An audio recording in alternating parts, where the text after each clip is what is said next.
Thanks, Daniela. So, 7 years ago, outside these windows, I graduated, and we threw our caps up into the air and posed for the photographers. But deep down inside, I was extremely anxious, and that was basically because I had no idea what I wanted to do with my life. And yesterday I had a first year come up to me and said he's panicking because he doesn't know what to do.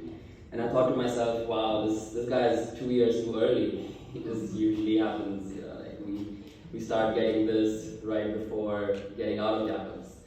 And I've been thinking a bit to myself what I'd like to talk to you guys about. And over the last 24 hours, I've really seen a bit of myself in each one of you. And I thought, okay, what would I like to talk with myself 7 years ago? Basically I've decided to just tell you a bit of my story, and then you guys can see where you could relate to it, and hopefully some of the things that you could do to decrease that panic that we all get on what to do with our lives after graduating, what is really the right thing for me to be working on, and so on. Originally, I come from a city close to the capital in Pakistan,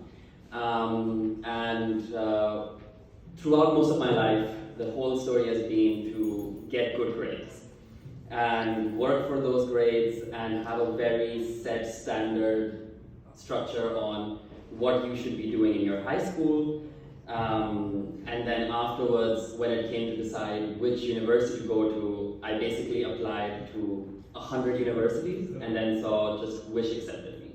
This is kind of the strategy that a lot of us use. And out of those, few luckily did, and Yakub's was the one that I liked the most. So I came here, did my first year in North Mittal, and then again, when it came to deciding what I wanted to study, I again chose for, okay, which is going to get me the job easiest. And at that time it was electrical engineering and computer science, the two majors that gave you the best chance. So I thought, why not just do both? And that was that for my social life at that time. And basically, after going through these two majors, I had my last year in C3, and when it came to now deciding what to do next, you have these decisions of, okay, either it's a master's program or you have to do a job. And again, when it came to now deciding what to do, I basically did what a lot of us did, which was apply to all the master's programs, apply to 100 companies, and then see what gets thrown back at us. I got accepted by actually only very few companies, and one of them was an internship in a startup in Hamburg. And that was a bit disappointing as well, because a lot of people went to Microsoft, a lot of people went to Harvard, Yale for masters, and you start to feel a bit disappointed and demotivated about yourself, because first of all, you have this urgency and this panic that your life is getting ahead of you, and you still don't really know what to do. But actually going to that startup was a turning point in my life, because for the first time, I wasn't in this set of structured life of what to do. Because in a startup, you basically just have a real life customer problem and you need to resolve it.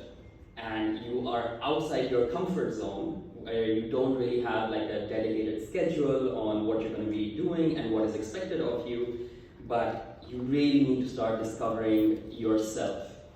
And this is where I got exposed to the marketing side of things, the financial side of things, really trying to understand, okay, this is the problem that we have, how can we resolve it? And this was really the first time where I realized that I like building products. I really like it when I can code something and somebody uses it, and that actually improves their life and how it was before that product existed. And then after knowing that, I basically started off the first product with my Jakob's classmate. It was called Palace Plate.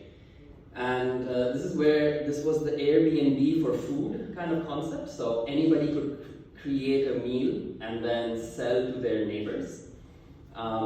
This was basically also because I had this problem. I hated cooking, and my roommates made the best food ever, but I always was buying from Lieferando or all of these different companies. The product failed quite badly because, surprise, it's not allowed in Germany to sell food just like this.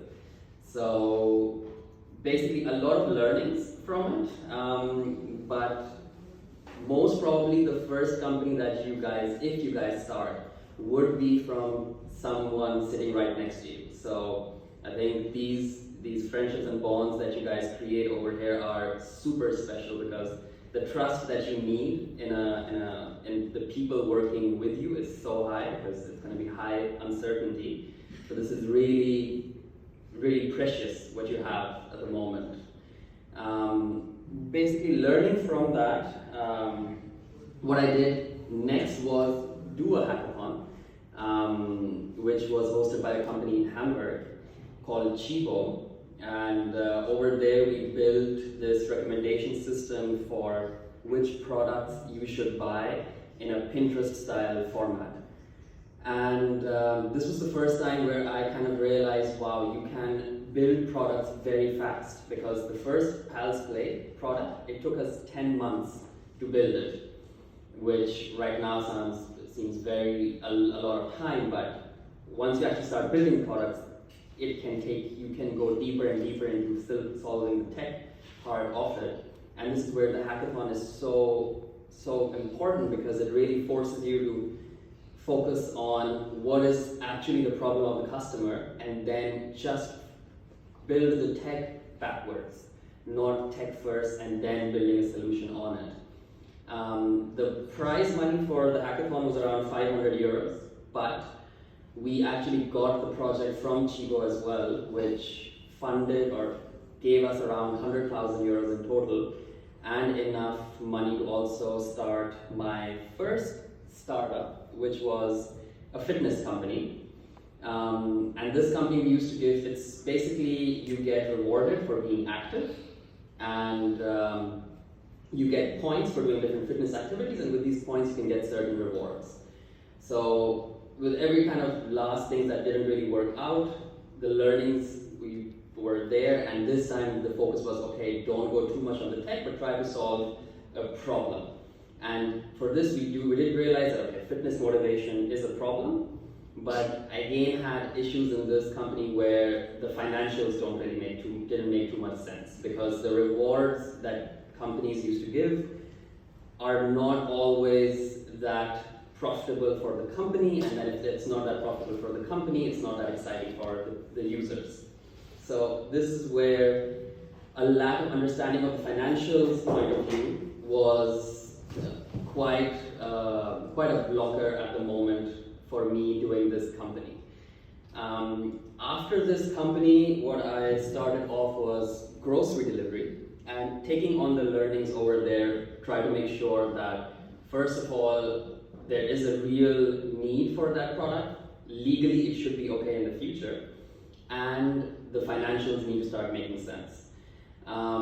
Basically we started off just with me and another basically co-founder at that time, and we had around, within 24 hours, 30,000 products on our platform that we could deliver all over Hamburg. And that was basically the whole hackathon learnings that you get, because we just scraped products from Rewe, different supermarkets, we put them on a Shopify website, and then 25 euros on Shopify, and boom, you have a whole working model. And basically within the first day we had around 10 orders where people really wanted their groceries delivered. And that was super precious, because the first whole concept, or the first whole goal, whichever one of you wants to really start doing the company, or any product or solving is whether there is a demand for it. And this is what really this hackathon should kind of teach you on how to build a product that you can still validate. And if the product doesn't work properly, it has a few bugs and so on, that's good. Because if then you get orders, that means that, okay, people really want this. So that once it gets good, the demand will be even higher. If your product only works if it's the perfect product, then most probably it's not really, the demand is not there at that point. So basically, using the learnings from over there, we kind of kept on scaling this further, adding on different hubs from where we're delivering, changing our different operational models, coming to a point where we actually ended up raising around 250 million euros for our company. It's over €1 billion at the moment, and we're live in 4 countries as well. And basically a big shout out to Somto, who's basically built all of the code base for it as well, while he was doing his thesis at that time. So it's pretty crazy what you can actually achieve, because people are always like, okay, I need to do this once I have 2 years of industry experience, I need to do this and that. But if you actually, I think just all you need to see, like yesterday, the amount of progress that you guys were able to do, because there was a pressure. It's more than 3 months of classes or so on. So I think basically just in summary, because you guys need to start doing your demo as well, something that I would really tell myself 7 years ago would be get out of your comfort zone, because that's when you discover who you really are. The more you are in this very standard structure of, okay, now I just need to do my homework, now I need to get good grades, now I need to apply to Microsoft because 10 of my friends have applied to Microsoft and I should do it, the less you really realize who you are. And stuff like these hackathons or other things where you are actually solving real life problems would really help you achieve that. So really congratulations on, first of all, taking the first step already, that you guys are here. And good luck for the future. Right now I'm starting on a new venture, again with Samsung, where we are working in the travel space and also hiring quite a few people. So also feel free to reach out afterwards. And yeah, looking forward to seeing what you guys have to present. Have a good one. Bye.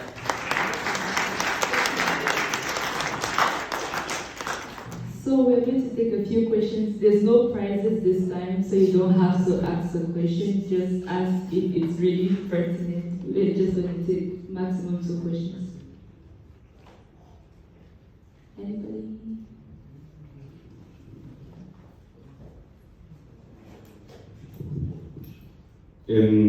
How do you manage to, like, once you were a student, you told us, like, you did ECE and CS at the start, then you changed.